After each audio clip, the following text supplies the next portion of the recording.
Well, once again, I've hit the record button. We are live, so to speak. Boom. Welcome, welcome, welcome. We are here for the Post-Secondary Transition Podcast, where we have conversations around the ins and outs and everything in between of the transition process for families of students with disabilities. I'm one of the hosts. My name is Patrick Cadigan. I'm a public school special education teacher who is my co-host. I am Megan Smallwood, and I'm a public school transition coordinator. All right. And as usual, before we begin, we would like to give our listeners a definition of what exactly it is that we're talking about. So post-secondary transition, it really focuses between ages 14 and 21 and really helps answer that question of what do you want for your child after they leave school? Now, we're looking to help answer those questions by asking parents to think long-term, like milestones that are ahead of you, the research that you're doing, the resources that are available to you, the goals that you have. And how do we define long-term? Well, what do you want your child to do after that school bus stops coming? It's different for everybody, and it's a completely individualized experience. But along with that, individuality can come loneliness, and in some cases, a sense of isolation, since it really is a unique experience. But there are other families who are going through this probably at the same time you are. So along that journey, there's milestones that you need to focus on. Some of those are built around timeframes. Others can be at your own time frame when you're comfortable and when you're ready. But using your child's school experiences will really help while doing the research. Using the resources at your disposal, like your special educator, general education teachers, school administration, or, if supported, your school transition specialist, and also don't forget outside agencies. It's a lot of information. There's a lot to consider. In many cases, the answers will not always immediately present themselves. There might be some give and there might be some take. And there will always be things that you do that might not necessarily have the desired outcome. Now, trying to do it all at once can really feel consuming. So we're hoping to clear away some of that fog. So along with clearing away some of that fog, we're back again with another interview. Megan, you want to set us up for the discussion today? Absolutely. And we are super excited for this conversation because we are sitting down with Lauren and Britt, who are from Barrier Free, a nonprofit organization. And they're going to speak with us about their inclusive programs, which are just fabulous, from the genesis of just an idea of implementation and how much they've grown. So without further ado, let's start the conversation.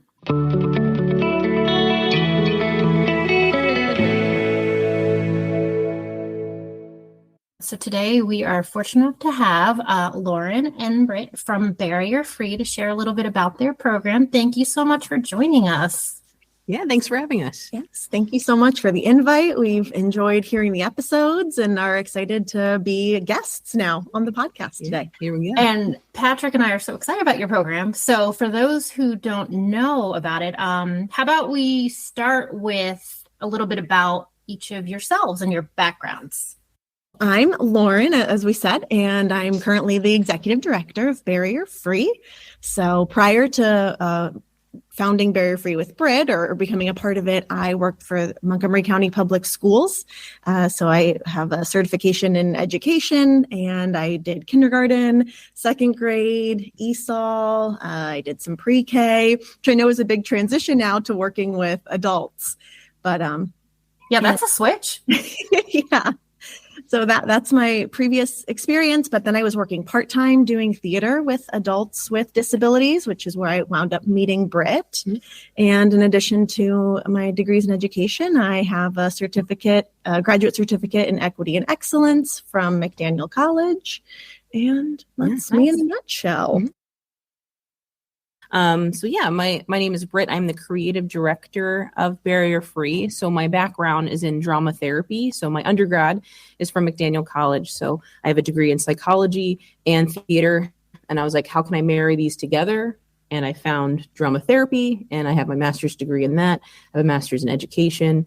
Currently, I am getting my doctorate degree, fingers crossed, that I can make it to the finish line. I'm getting my doctorate in leadership with specialization in community organizations and educational leadership.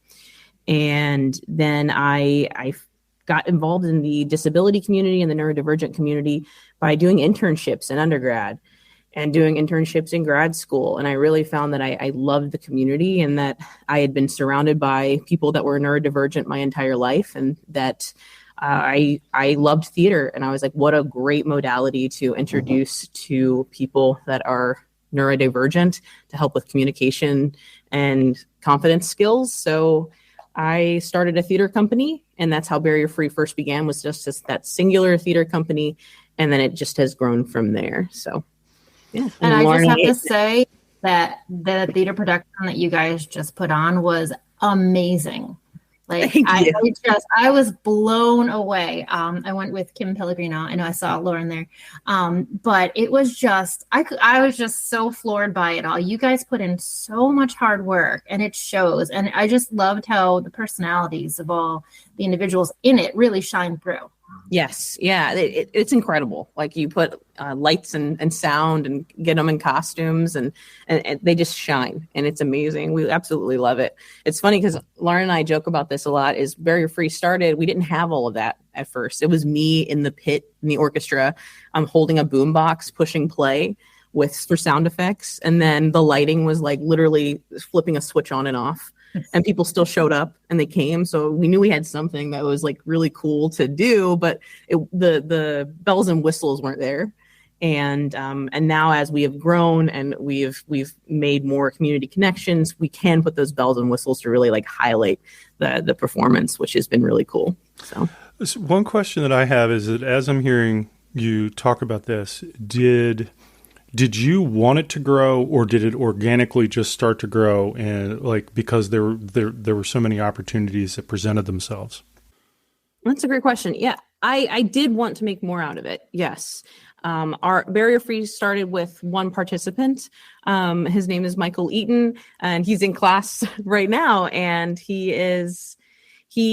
when I started advertising that I was doing a theater program for adults on the autism spectrum, he was the only person that called me, and he would call me every single day. And hi, my name is Michael Eaton. My number is 443. And I'm interested in the theater program, and please give me a call back. And then he'd call me the next day, same time. And I was like, eventually I have to call this guy back. I was just waiting for more people to call me, so I had a roster of people to introduce a theater company to, but he was the only one responding.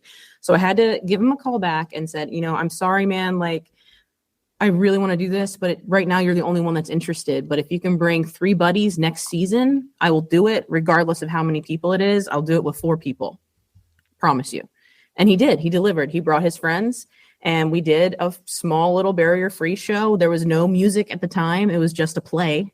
And we did a show with 4 people. And it was great. People turned out for it.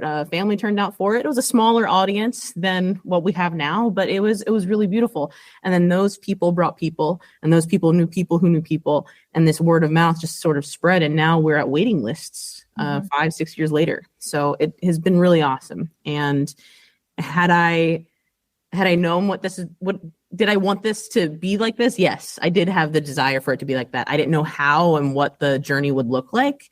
But I think I've been really fortunate, and we have been really fortunate with what that journey was, and having that one participant that kind of gave us the trajectory to do that.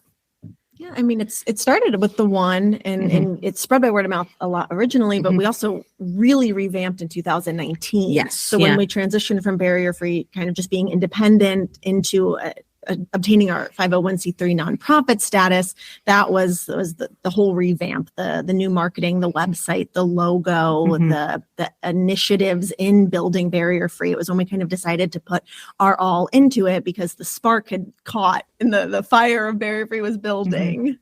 I can't believe how much it's grown for you in that short amount of time. Yeah, it's pretty cool. So one other question that we were thinking about was, you guys are located in downtown Sykesville. Was there a reason why it was in Sykesville versus somewhere else? Was there something particular about Sykesville that attracted you, or did it just happen to work out that that's where you went? Yeah, so originally our theater company started in Westminster. That's where I'm from, and that's where I kind of wanted to begin the theater companies. And I met Lauren doing the same work, and ended up moving to Montgomery County. But we still had a lot of lot of connections in Carroll County. So we wanted to meet halfway there, and we found Sykesville, and you can finish that because you like this part. Yeah. So we have programs across Carroll County is the short answer. So our expressive arts programs at theater companies, like Britt said, are happen in Westminster at the Westminster Community Center, which is right next to McDaniel College. And then what we call our life skills and social studio is located in Sykesville because it's about 30 minutes from everyone that we were starting to serve during the pandemic. So like many organizations, when we went virtual, people started coming into our programs that may have otherwise not given it a try because of the distance. So we were starting to pull a lot of folks from Columbia and Baltimore and the more western sides of Frederick. We already had some participants coming from Frederick. So when we wanted to expand our programming into the life skills and social studio, kind of 30 minutes from everything worked out well. 30 minutes from where we started in Westminster, 30 minutes from Montgomery County, 30 minutes from Baltimore, Columbia, everywhere. And we pull folks from all around, as far south as PG County and as far north as into Pennsylvania, east into Anne Arundel, and west over to Hagerstown. Yeah, I was impressed when I was looking at the booklet from the play that you had some people from Pennsylvania. I mean, I know it's not that far, but I was like, wow, I guess word of mouth, like just to get people from a different state to come. Yeah, I think people will drive, like, not to toot our own horn, but I think people will drive to get good services, right? We know transportation is one of our biggest hurdles. It's like, if you ask us what our number one struggle is, it would be transportation, because a lot of our folks don't drive. Some do, but some don't. So they have to rely on transportation from family members, from public transit, which hasn't been the greatest. And Ubers, Lyfts, those things, carpooling. So it's been really a struggle of how we bridge the gap of transportation. But if they can find it, people do make the journey out here. So it's good to see that. But we're constantly battling how we make transportation more accessible. Yeah, and I agree. I feel like your program is just unique, so when word of mouth gets out and people are like, well, it's not that far, I could do 30 minutes. It's worth it. Yeah, so we do 30 minutes every day. We live 30 minutes from the studio. So we do it, but we know we're also fortunate to drive ourselves, right? So a lot of our folks don't. But yeah, we joke that we need to have a barrier-free bus that's on our horizon, just a big bus to schlep people and pick them up and bring them here. And that would be cool, right?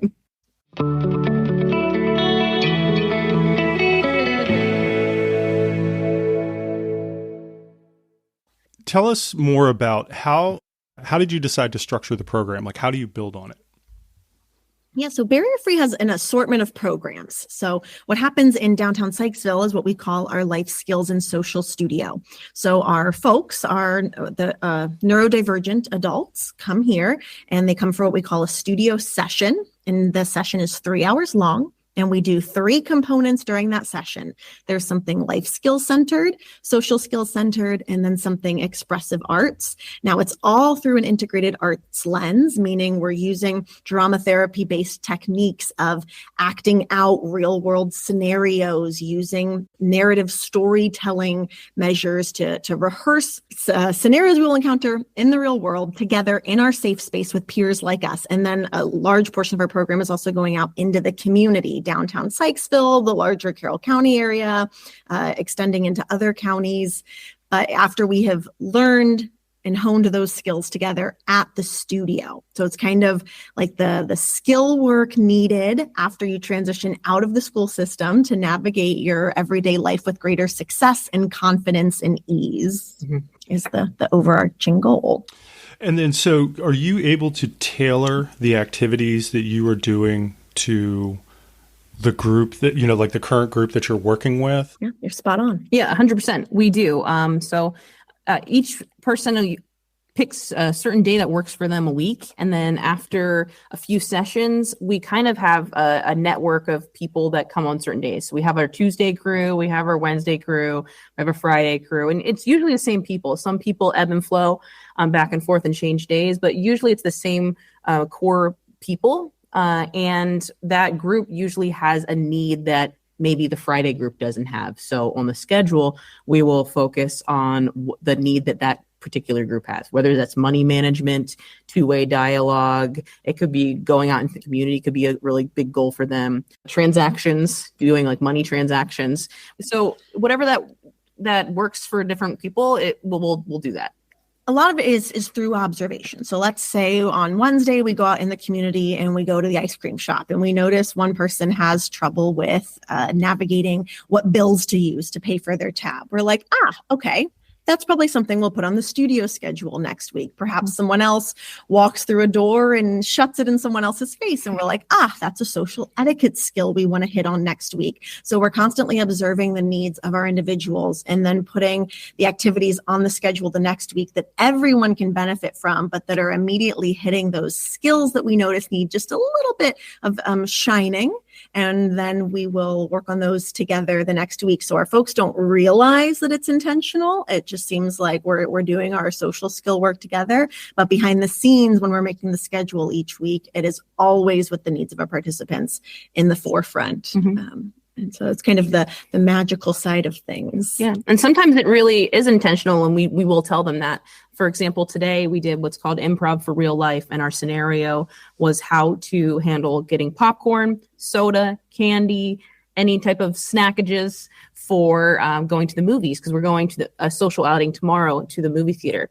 And having your hands full of all of those things, plus getting your money and making the transactions, plus having a ticket in your hand and needing to have your ticket ripped, it's a lot. It's a lot of motor planning, and it's a lot of intentionality. So we practiced that today, how to put the popcorn in one side, how to hold your Coke in the other, and how to have your money in one hand, and to do that efficiently without spilling. And we had like real containers full of liquid that we practiced with. And we had real like bags of candy and stuff that we worked with it. So we felt what it felt like to have a cup full of something instead of just using empty cups. We filled them up with liquid, and we had some spills, but that's why we're practicing. So that's why we do it. And then we shuffled through the chairs. We yeah. lined them up like the aisles, and we sat and, watched the movie. And then tomorrow, after the studio session, we're doing our once a month social club outing. So we've rented a private theater to see the Super Mario movie. It's going to be a little bit sensory friendly. They leave on low lights for us. They put the volume down a little bit, and it's only for our folks. So if they need to stim or move about, it's accessible. But then we'll take those skills, put them into practice tomorrow. Mm-hmm. Bada bing, bada boom. Yeah, because if you think about it, somebody that's neurotypical, somebody that doesn't have a neurodivergence, you observe this and you apply it to your life. Like, you don't realize that you're retaining this information. You're observing the world around you, and that's how we learn, right? But a lot of times there's a barrier between people that are neurodivergent and what the world is doing. So someone that's neurodivergent doesn't see all of these fine-tuned motor planning opportunities. They just say, I need to grab my stuff and go sit, without knowing that there are steps involved, because there really aren't rules written down for them. It's just a societal rule. And no one sat down and informed people that these are what the societal rules are, or the best way to hold the popcorn and the Coke and the money and the ticket. So we break it down for them and make it a learning experience, because we can't have the expectation that they're just going to observe it and retain the information. They need to practice it. That's such a good point. I mean, I just went through that last week. We went to go see the Super Mario movie, and I'm juggling all that and my kids' coats and everything else. And I'm just making do, but it makes total sense that I love that you use those real life scenarios to practice with, containers actually full with it, so they can see the cause and effect of it and, what could actually happen. But that kind of ties into what I was going to ask about the activities you do. So do your folks pick, like, for example, the movie that they want to go see? Do they pick the different places they want to go to practice these skills? They do. Yes. So last year we saw a movie around this time. So we kind of orbit the same themes, but they get to choose within what they want to do. And everybody wants to see the Super Mario movie. Everybody's really excited. Why not, right? Yeah. Yeah. So, and then we have Mario tournaments here, and have the, Super Mario Superstars and Mario Kart. So people love it. And so we're like, all right, that's definitely going to be a social club. Yeah, it is also a combo. So sometimes our folks come to us and ask, can we work on a specific skill? So recently we had someone that obtained a new job and then went in for like a first training shift and was then ghosted. And they said, can we work on what do I do in this situation? Do I reach out? How do I structure that email? What do I say? I don't know. So we had something called professional skills on the studio schedule. And we practiced how to write an email to a supervisor about a concern or a question. We've also had situations where parents bring something to us. Every single day, I'm struggling with getting my child out of the house on time. They know the tasks that need to happen, but they're just not doing them. And so we'll add something on the studio schedule that perhaps is called scheduling your day. Now, it may not fix every problem right away or every challenge, but some intentionality of the peer learning model where Britt and I want to come across like peers. So sometimes you can hear it from a parent a million times, but then when you have someone in their life that's like a mentor that steps in, sometimes that can help as well, like another support system for the individual. And getting those skills to be transferable. So if we work on it here, it's then a visual schedule or a reminder, a model that they're implementing at home that we're sharing with the parents after, so they know how to support them in implementing, because we want the skills to be as transferable as possible. Yeah. Transferable skills is the goal always. And kind of the magic that makes it, people always ask us like, why our program? What's the difference between our program and other organizations? And we really focus on group dynamics. That is to our core, group dynamics. So our folks that come in here, even if you're new, we intentionally incorporate them into the group process and make them feel a part of it. We have people that are seasoned veterans that are trained that are neurodivergent themselves, that are trained to take other people that are new under their wing and really show them things so they don't feel like the outsider coming in, because that's scary even for someone that is neurotypical, let alone neurodivergent. You're already dealing with the anxiety and all of that of coming into a new space. So that's kind of our intention, is always group process. And like Lauren said, the peer model is because we want to be successful because our friends are helping us too. Like our friends are there with us. We want to like show our friends how good we can be. It's not just showing mom and dad, because mom and dad will love us no matter what, hopefully, right? But it's more of, I want to do this because this is cool. This is a cool thing to do. I am being independent. If we can get somebody that is working on their independence, even getting a little bit better than they were a year ago, that's success in our eyes. We don't expect everybody to be on the same level, but definitely if you're coming in here, you can't see me, but if you're coming in here, and we want you to get a little higher and see how successful you can be for your own self. Yeah.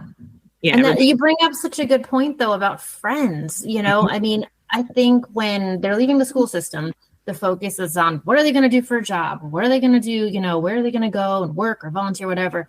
But then you get some parents, like my one friend who goes to your program, and they want to know like what their social group's going to be. Who are they going to hang out with? That's so important too. They had this group when they were in the school that they got accustomed to, and that was their buddies. And now everyone's kind of parted ways. So it's just so important for them to have that outlet to do things and to see the modeling from, and just be an adult and have hangout time. And part of being an adult is, having a job, and we will never downplay having a job. We think that is great. That is wonderful. That means you're really on your way. But a lot of times what we see is when people come out of, high school, it's always like, gotta get a job. And while we support that, I definitely think that is something that should be added. There should be a social skills component to that.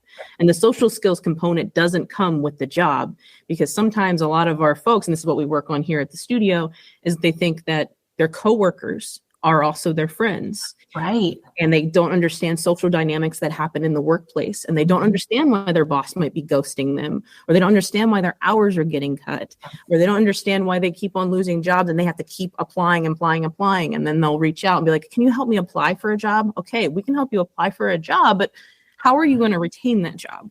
So we need to work on some skills here and do those in tandem, not just do them once and then hopefully you'll be on your way. It's a tandem program. So we love that a lot of our folks do have jobs, but they still come here at the same time and work on these skills that they can then apply into their jobs. Transferable skills. that this is something that we're working on.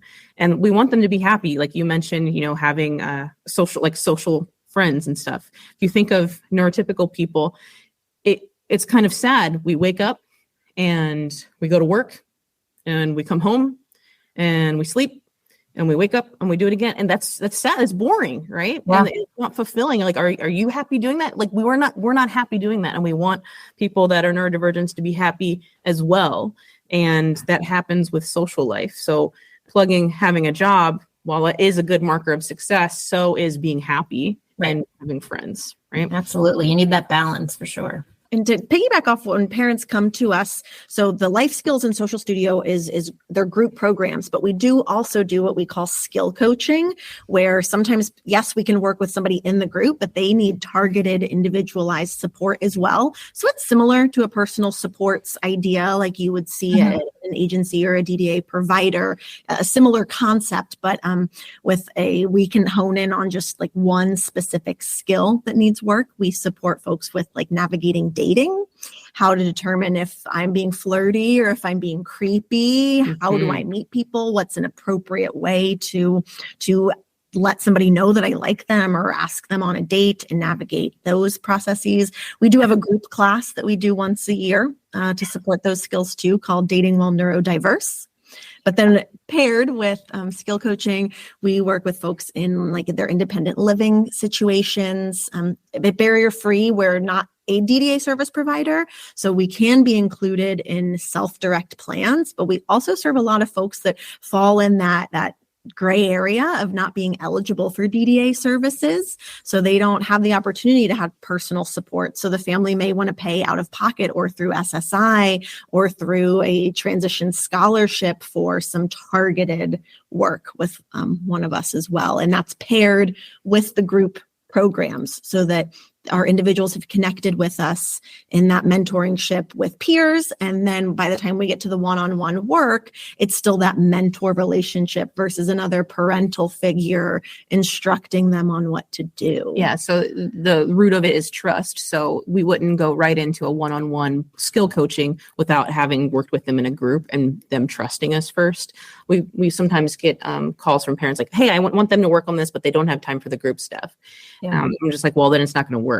Like it's just, it will not work because they're going to see us as some sort of authority figure telling another authority figure, telling them what to do instead of coming into the group programming and learning the group process and going with us through that journey together. And then they're like, you know, what would be really cool is I work with Britt and Lauren one-on-one because I've seen them in a group and I like it.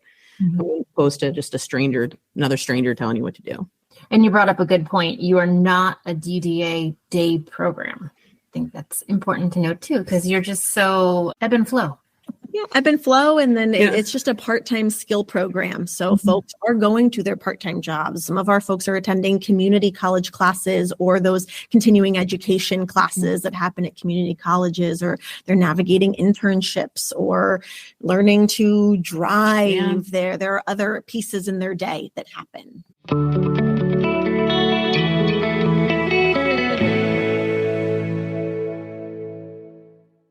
So out of all that, what is each of your favorite part of the job?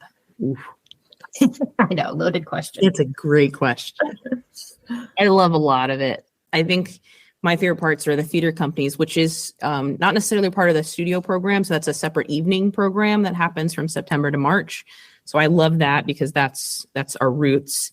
I love anything that's grounded in theater practices. We can use theater for almost anything to rehearse real life scenarios. And then I do like talking about dating, and I love working with people that want to date and they just are struggling with the concept of texting etiquette and all of that. I like it because the world around them is surrounded with it, and I can understand how frustrating it can be to not understanding why it's not working if they're doing all the quote unquote right things, and really breaking it down. Making it very black and white, the areas of dating. Yeah. And you're really good at both of those because your creative side shines. Yeah. You can use theater for that too, which is amazing. Yeah.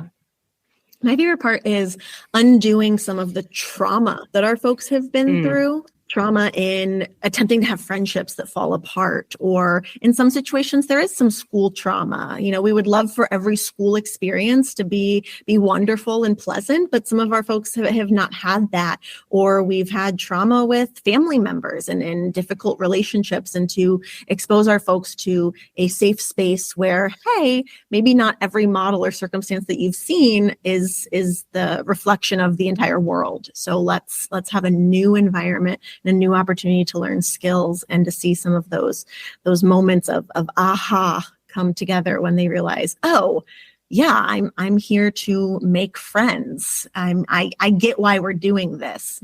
We saw it just the other day. We do a lot of cooking projects because there's a plethora of life skills involved, but we always talk about how our cooking projects combine life skills and social skills because we are communal cooking. We're all working on the same recipe. So each person might not be doing every single step of the recipe. One person may be peeling carrots while the other one is mincing the garlic, while another is chopping the celery.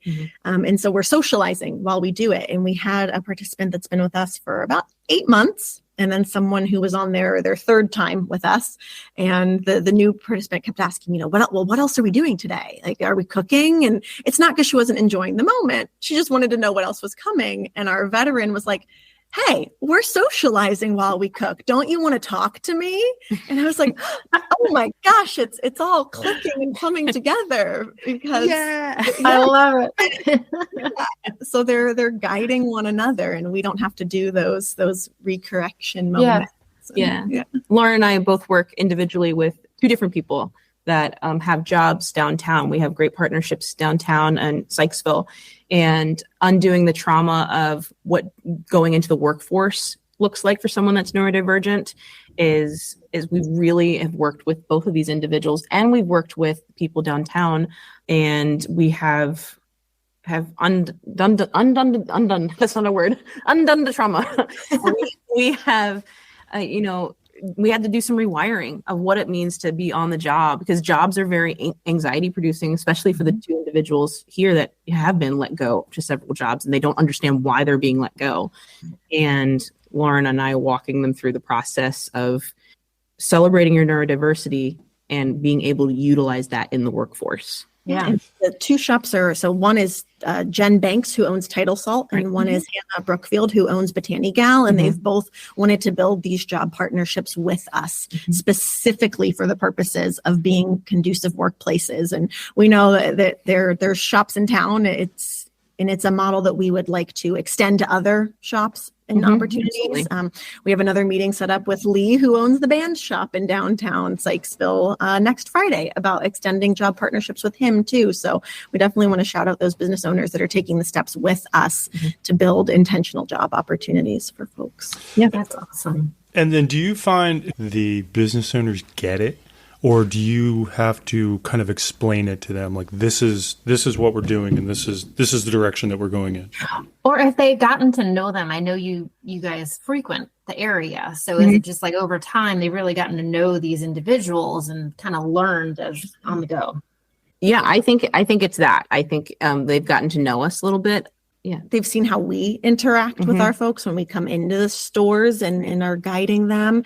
It's been fortunate because Jen and Hannah from Title Salt have done a lot of work in engaging with our folks and taking the time to have conversations and get to know them on a first name basis. So, you'll always find people that are more inherently driven and naturals almost in interacting with the neurodivergent community, and others that need a little bit more guidance. So it's something that we'd like to just develop for the town of Sykesville. There's also a new Justice, Equity, Diversity, Inclusion Committee for downtown Sykesville that Britt and I are a part of, that includes community members, some shop owners.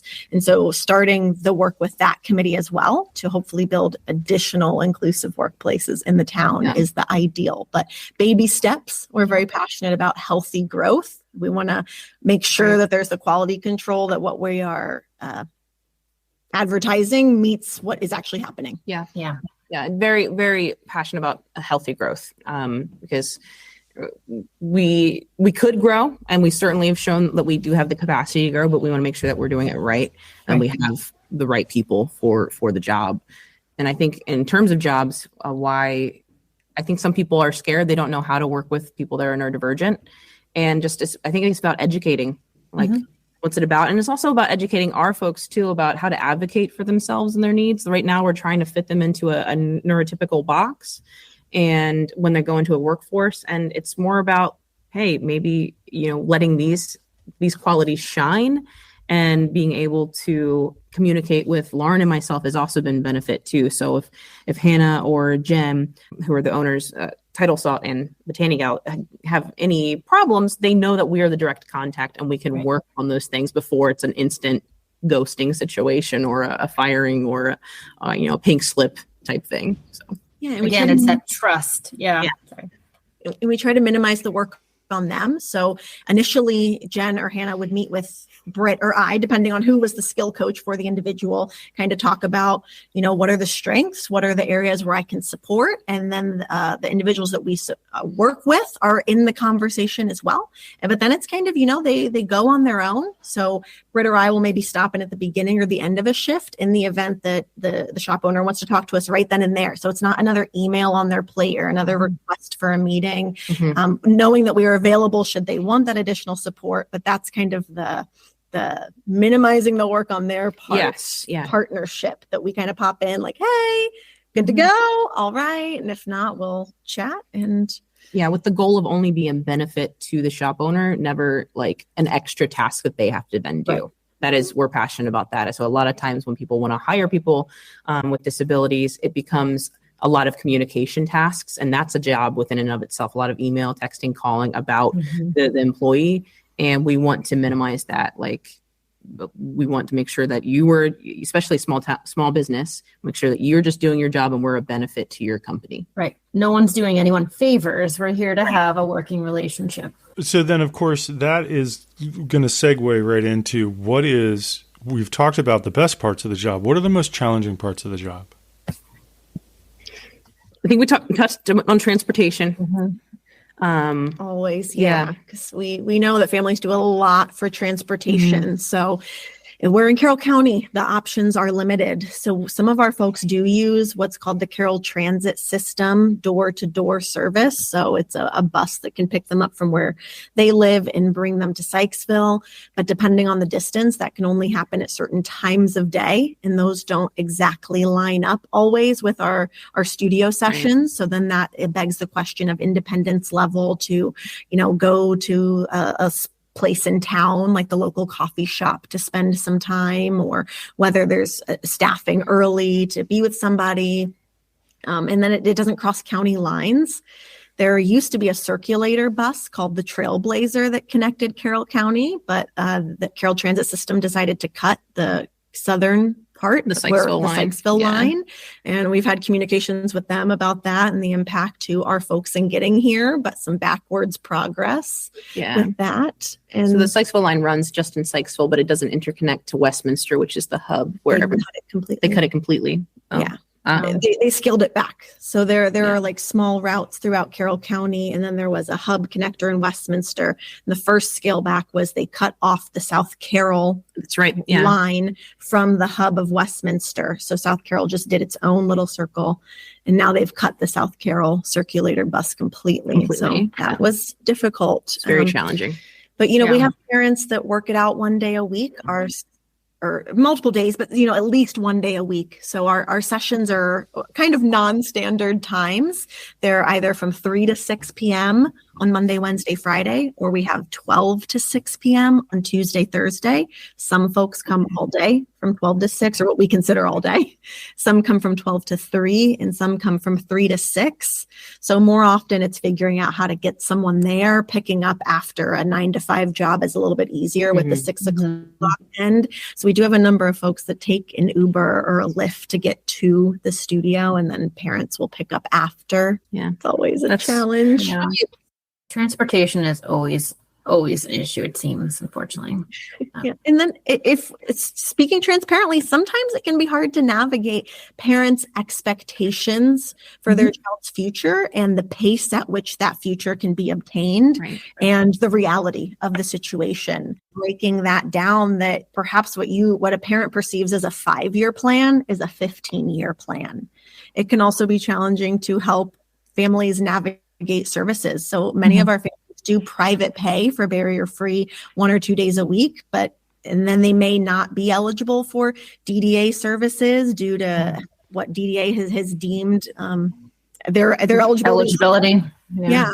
So helping them navigate other subsidies like SSI and HUD and transition scholarships. We joke that we've learned more in the last 2 years since opening the studio than we have our entire lives. Yep. We have like 8 degrees between us too, and we've learned more in the past 2 years just doing this than we have in our entire schooling. It's insane. And I'm sure you feel that way too, as folks so passionate about transition and helping families navigate. And that's why we think this podcast is such an amazing resource. But so in addition to doing barrier free, I took the DDA support broker certification just to try to learn more about how to help these families.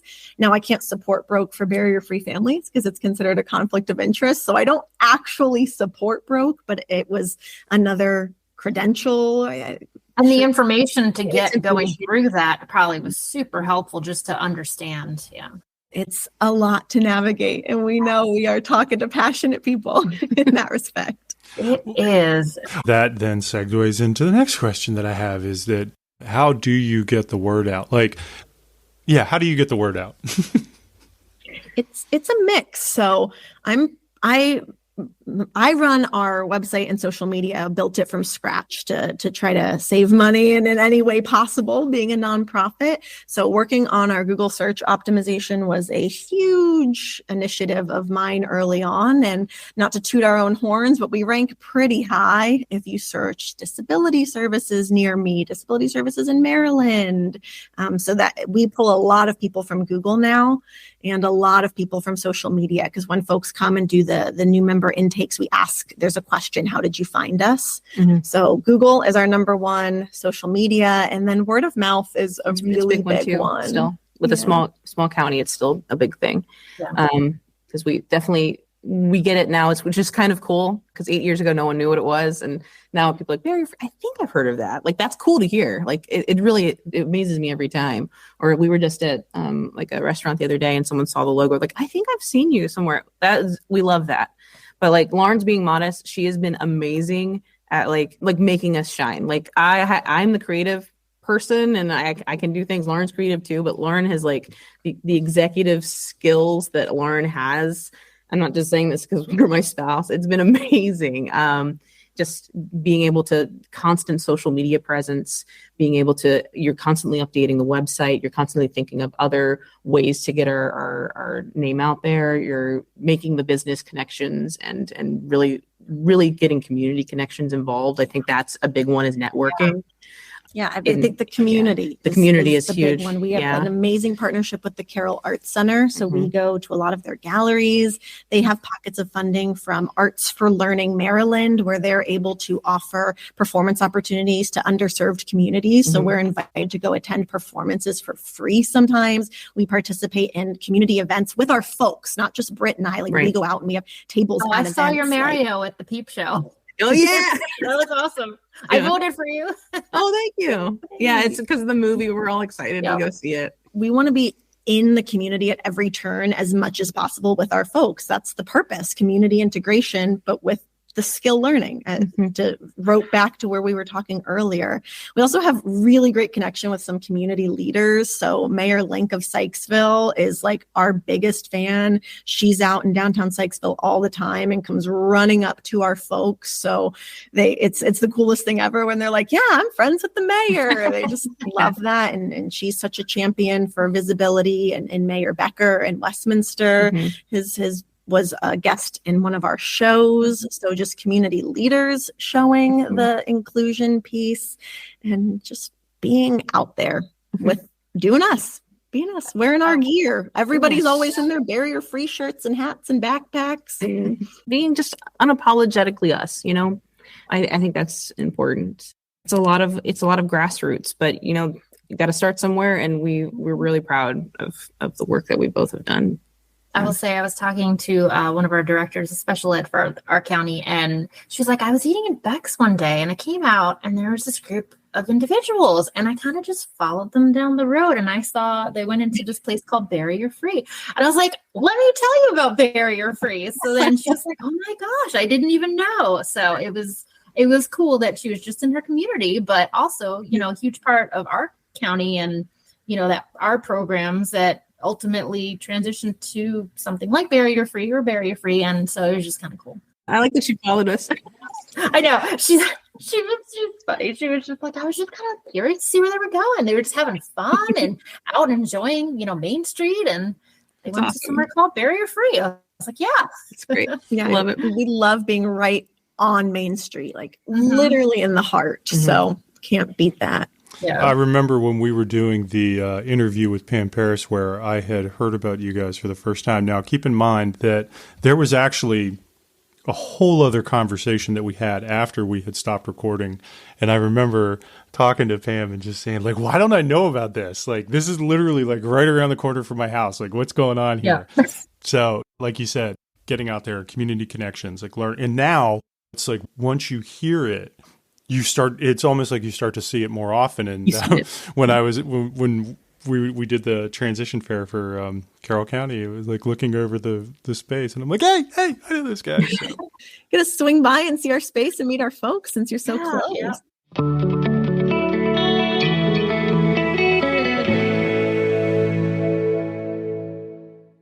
Yeah, it's funny that people ask us what we do on the weekends, and we're just like, Barrier Free, guys. They're like, wait, it wasn't open. We're like, no, like, you don't understand. Like, there's a business side of Barrier Free. We got to run books, and we got to update websites. We got to do posts. We got to send emails. We got to do all of these business things. It's nonstop. Yeah. Really, you said, you wanted to know why we do it. Sometimes it can be a hard question to answer. Sometimes we joke that, like, why do we do this? We've given up our whole existence, but we just love every second. And I think recently we've come to, neurodivergent folks, they have their special interests. I think our special interests are human dynamics.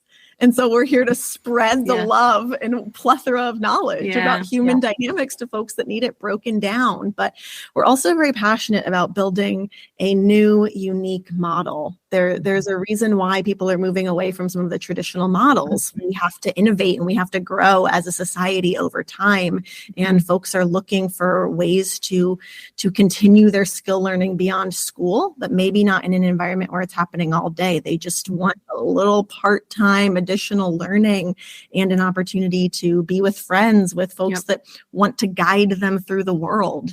So we've been in organizations that have had cracks, and organizations where folks haven't been heard, where we haven't been heard when proposing innovative and new ideas, and been told, like, you're crazy, that's never going to work. And we're kind of here to say, well, call us crazy because it's working. And now more of these models are popping up, right? Yep. So we weren't crazy. We were just, I guess, ahead of it. Because I remember having these exact thoughts. Those thoughts are just, and I'm under a different organization or a different agency or something. And I'm just like, what if we did it this way? Like, this is not what these people need. They are clearly communicating with you that they want something else. And it wasn't being listened to. And I was like, well, what if we tried it? Like, what if I tried it? No one's listening to me either. What if I tried it this way? And if it doesn't work, it doesn't work. But at least we know. And guess what? It works. So we're going to keep doing it. And our goal is to be better. Lauren and I are constantly self-reflecting of how we can be better leaders, how we can educate ourselves more and more. And that starts with listening to what the people want. Yeah. And it started during the pandemic. So we mentioned the Barrier Free started with the theater companies, but during the pandemic, we started offering social skills classes that were just combining the togetherness on Zoom with a little bit of learning, with a little bit of drama, like drama therapy techniques. And our classes were filling to waiting lists. And I know, well, waiting list on Zoom, that sounds silly, but it still had to be a conducive environment to have conversations. We didn't want it to be a seminar of 50 people. Right. And then during the pandemic, we started holding like parent town hall meetings saying, like, what do you want to see coming out of shutdowns during COVID? And a lot of it was friendships, a place to have friends and learn skills. So in combination with the waiting lists from classes, with parent feedback, with our backgrounds, we opened the Life Skills and Social Studio and kind of figured it out from there and built it with our folks' input and what they wanted to do. And Yeah, we always welcome feedback after each class, after each theater season, after each social outing. We always, send out surveys to participants, like, how was this for you? And they fill that out. We have that. We check in with parents, like, what more do you want to see? And our team, we have, team meetings with them. We meet with them individually to, like, what more do you want to see? How can we be better? How can we all as a team be better? Because we want to be better. Well, I think you guys are amazing. Yeah, we really appreciate taking the time out of your busy schedules, because we know you have a lot going on with all that you're doing. But just to share the greatness of your program and just, your thoughts on everything. It's just so inspiring, I think. Yeah. And thank you guys for listening and for doing this outside of your jobs as well and your passion. Right.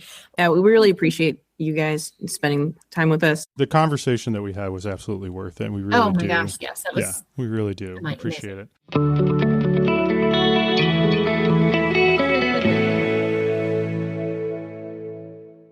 Well, that was just awesome. I think there was just so much information that they had to share. They're really cool people. Yes. That was a great conversation. I really enjoyed it. I think they're just so inspiring, and I can't wait to see how much more Barrier Free grows, because I know they'll continue to do great things. I think one thing that I can genuinely say is that I don't know what I was expecting in terms of the conversation that we were going to have, but it was a lot of fun. I really enjoyed that. So thank you again, Lauren and Britt. We appreciate it. Yeah, thanks, guys. But before we let everybody go, we wanted to jump in and share one of our helpful resources for our Well, That's Helpful. So for this week, we wanted to share out thinkcollege.net. Now, Think College provides information on post-secondary education programs for students with intellectual disability, but this is for around the country. Like, this is for anybody who needs it.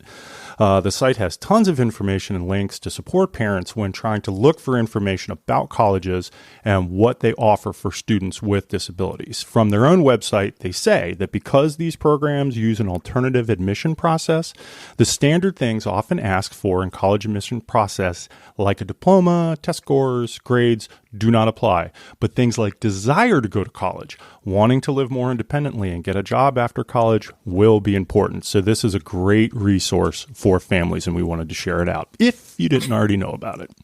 Yeah, and I think it's a great option for our families with students on the certificate track who really would like for their young adult to have that college experience at the same time, get those functional skills and prepare for life beyond school. Awesome. All right. Well, thank you again, everyone, for joining us. As always, we really, really encourage that you follow the information from this and our other conversations that we've had in our show notes. Make sure to like, follow, and please share out the podcast with anyone that you know who might be getting ready to go through the transition process, is in the midst of it, even has gone through it and just wants to, brush up on information or have anything to share with us. Check out our YouTube channel. We have videos of all our conversations, including doing some of the legwork for you by curating videos of topics that revolve around transition. We've created playlists that cover guardianship, alternatives to guardianship, ABLE accounts, and still more to come. So be sure to subscribe there as well. And of course, check out our website, which is chock full of information around the transition process. You'll find our contact information there. We love hearing from you all. So please go to www.postsecondary-transition.com. And I think that's all I got. I think that is all she wrote. All right. So we will catch up with everyone again in about 2 weeks. And I'm trying to remember, Megan, I think next time we're going to discuss SSI, didn't we? I think it was something along those lines. So yeah, we'll get it sorted out. All right. We will dive into that. But all right. We look forward to talking with you guys again. All right. Thanks, everyone. Bye-bye. Bye.